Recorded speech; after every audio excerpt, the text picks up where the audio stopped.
Magandang araw sa lahat, welcome po ulit dito sa ating channel, Ang Biyahe e Komida.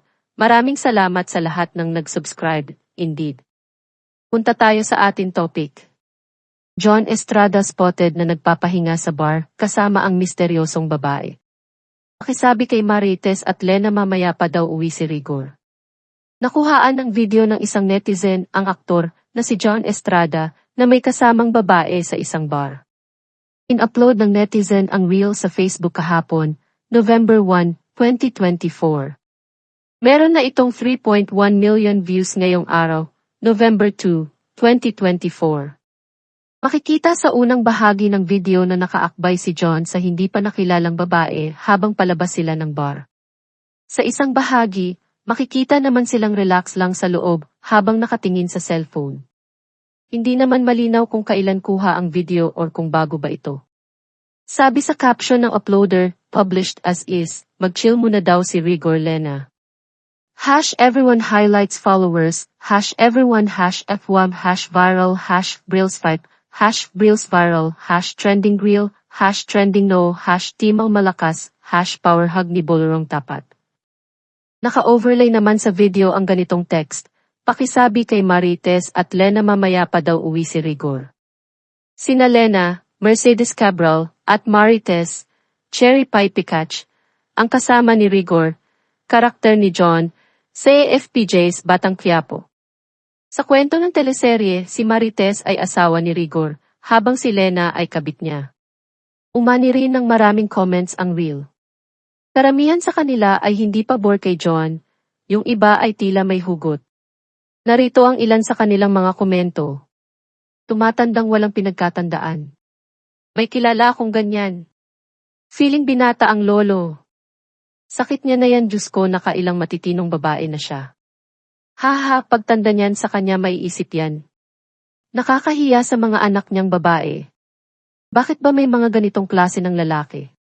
May mga nagandahan naman sa babaeng kasama ni John. Ang ganda ng bagong partner niya. Wala namang nakakilala kung sino ang babaeng kasama ni John. Nagsimulang nagkaroon ng alingasngas na may problema si John at ang asawang si Priscilla Mireles matapos pag-usapan online ang komento ng Brazilian beauty queen sa isang Instagram post ni John noong July 14, 2024. Kuha ito sa Boracay. Ipinapakita ni John sa post ang hotel na tinutuluyan. Anya sa caption, "What an awesome place." Sa comment section, may netizen na pabirong nagtanong kung sino kina Lena at Marites ang kasama ni Rigor, mga karakter ng tatlo sa AFPJ's Batang Quiapo. Ikinagulat ng marami ang sagot ni Priscilla. Imbes na makisakay siya sa biruan ng netizens, ibinuking ni Priscilla hindi si Lena o Marites ang kasama ni John. Isang babae nagngangalang Lily Halman ang wari pa sarkastikong binanggit ni Priscilla. May dagdag pang sinabi si Priscilla na lalong ikinaintriga ng netizens. Anya, mukhang napaka-divorced ni Mr. Estrada. Nakatag rito ang IG user na may account name na Lily Halman. Marami ang napatanong kung sino si Lily Halman na tinukoy ni Priscilla. Dahil rin sa comment ni Priscilla, na hinuhang dumaraan na naman sa pagsubok ang relasyon ng mag-asawa. Binura ni John Estrada ang mga comments sa kanyang Instagram post kasama ang comment ng asawa niyang si Priscilla. Pagkatapos ay in-off niya ang comment section. 2 days later, isiniwalat ni John ang estado ng marriage nila ni Priscilla. Sa pamamagitan ng official statement na ibinahagi niya sa social media noong July 16, 2024, sinabi ng aktor na medyo may katagalan na mula nang nagkasundo sila ng Brazilian wife to take a break sa kanilang pagsasama. Ayon pa kay John, may malalim na dahilan ang desisyon nilang ito ni Priscilla, ngunit ang pinakahuling bagay na gugustuhin niya ay saktan ang mga taong mahal niya. Narito ang kabuuang pahayag ni John. Magkasundo na kami ni Priscilla na magpahinga ng medyo matagal ngayon. May iba pa sa kwento pero ang huling gusto kong gawin ay masaktan ang mga taong mahal ko. Gusto kong linawin na wala ako sa isang relasyon sa Lily Halman o sa anumang babae para sa bagay na yun. Nakilala ko lang siya sa Boracay. Nagkaroon ako ng maikling pahinga mula sa trabaho at naramdaman ko ang pangangailangan para sa isang brother. Ito ay isang pribadong bagay ng pamilya na humihingi ako ng privacy habang hinaharap natin ito. Salamat! Kinontra ni Priscilla ang pahayag ng asawang si John na may mutual agreement sila kaugnay ng paghihiwalay nila. Ayon kay Priscilla, labis niyang ikinagulat at nasiraan siya ng loob matapos mabasa ang statement ng aktor. Dagdag ni Priscilla, kasal sila ni John nang umalis siya ng Pilipinas at nagbakasyon pansamantala sa Brazil. At nananatili silang kasal hanggang sa oras na ito. Sumang-ayon naman siya sa pahayag ni John na may malalim pang dahilan sa likod ng pinagdaraanan nila at hindi pa raw ito ang tamang panahon upang talakayin ang mga detalye. Narito ang buong pahayag ni Priscilla. To clarify, never nagkaroon ng mutual agreement tungkol sa aming paghihiwalay. Kasal na kami nang umalis ako ng Pilipinas at hanggang ngayon ay kasal pa rin kami.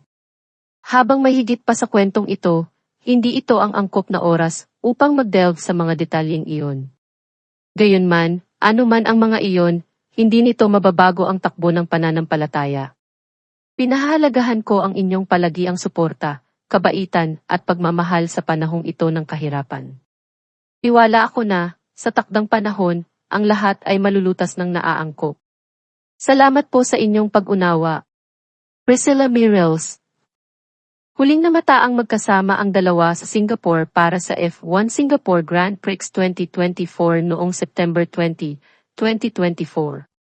Pero, hindi sila nakuha ng magkasama sa iisang larawan. Kanya-kanya silang post na magkahiwalay. Kaya naman tanong ng isang netizen, just curious, bakit wala ka sa tabi ng asawa mong si John Estrada? Hindi ito sinagot ni Priscilla.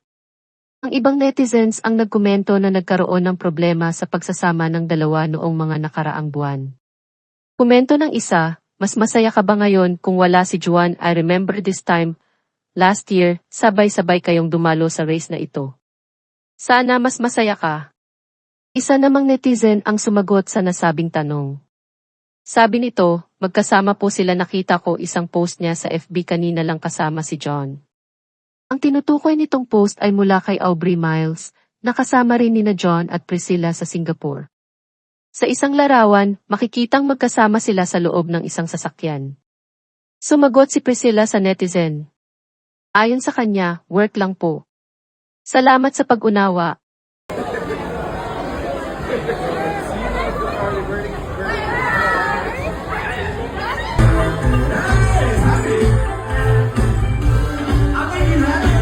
At yan ang atin latest showbiz chika update for today.